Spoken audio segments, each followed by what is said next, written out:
As long as I contemplate the Lord and what He's done for me and is doing for me and has planned to do for me, I find my joy there. By the way, that is a command. It is no less a sin not to rejoice than not to repent or not to do anything else God commands you to do. We rejoice in the Lord. You remember in Luke 24, the two disciples on the road to Emmaus, Jesus met with them, talked with them out of the scriptures, describing the things about himself. Finally, they came into the house, and in the breaking of bread, he revealed himself to them, and it says their hearts burned within them. What is that?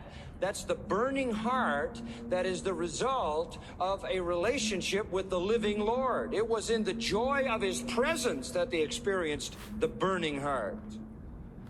Stable people are people who bring peace to situations, who create in the fellowship of love a unity, who are a stabilizing influence in discord. And the spiritually stable are those who in the ebb and flow and rise and fall of circumstances in life always maintain joy. Joy is at the heart of stability. Let's go to the third principle. Spiritual stability also requires learning to accept less than you might think you're due. Learning to accept less than you might think you are due. Verse 5. Let your forbearing spirit be known to all men. Now, that's a very, very important statement and a very important element in this matter of spiritual stability. It is really speaking about contentment. It could read, let your contentment be known to all men. In fact, I suppose that for every translation of this text, there is probably a different word used here, because this is one of those almost untranslatable Greek terms. Epiakis. It's practically untranslatable if you're talking about translating it one word for one word. It means more than any one English word can capture. If you've studied it long enough, you get the feeling of what this word means. For example, it has the sense of sweet reasonableness, that you are responsive to an appeal, that there's a gentleness about you when someone asks you something, you're sweetly reasonable about it. It also could be translated big-heartedness. Not only are you sweetly reasonable, but it goes beyond that. You are very generous. It could be translated goodwill. Since you only wish good or will good on others, you tend to almost bend beyond what would be expected to grant them good. Some have suggested it could be translated friendliness. That seems a little bit thin when compared to the others. Some have chosen the word magnanimity. Let your magnanimity be known to all men. In other words, your over generosity. Some have suggested it means charity toward faults of others. Some have said mercy toward failures of others. Some have said the best word is leniency. Some have said it should be indulgence. Let your indulgence be known to all men. Not your personal indulgence in sin, but your ability to indulge all of the failures of others and not be personally offended or unkind or bitter, retaliatory or vengeful. It is a kind of patience which is able to submit to injustice, disgrace, mistreatment, without hatred, without malice, without retaliation, without bitterness, without vengeance. Now, if you add all that up, at the risk of standing against a lot of better Bible scholars than myself in the translation process, I would suggest the best word I can think of is graciousness. Graciousness. Let your graciousness be known to all men.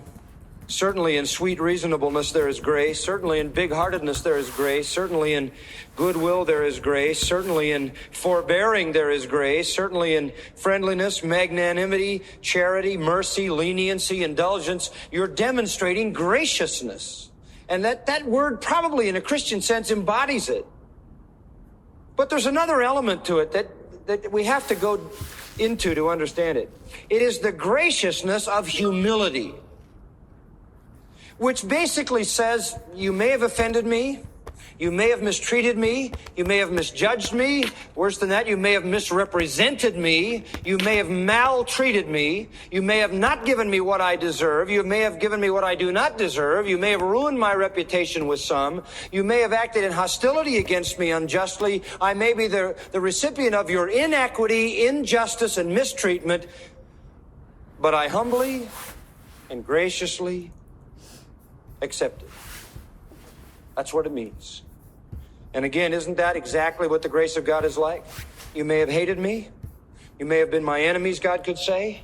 You may have shaken your fist in my face. You may have blasphemed me. You may have mistreated me, misjudged me. You may have done all of that, and I still reach out to you in love.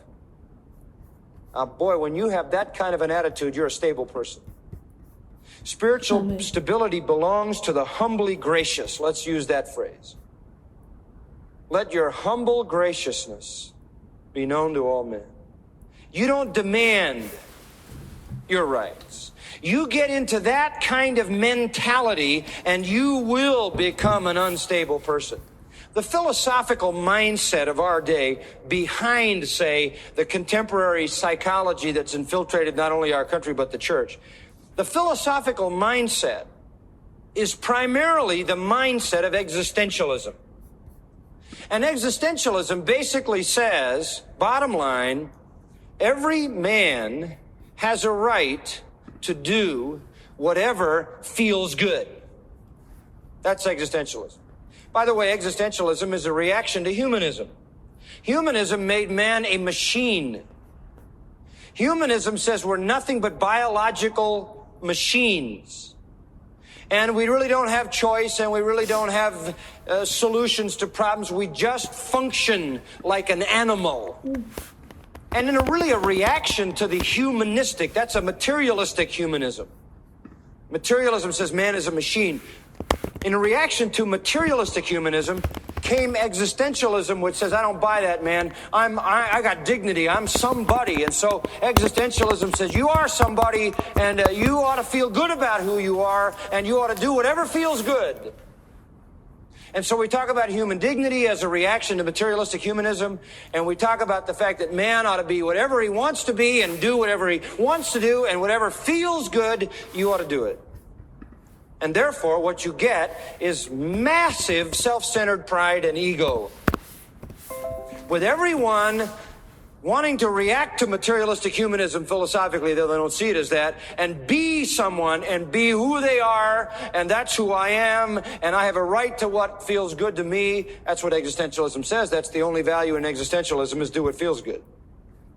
And the only rule is, if what feels good to you hurts me, you can't do it.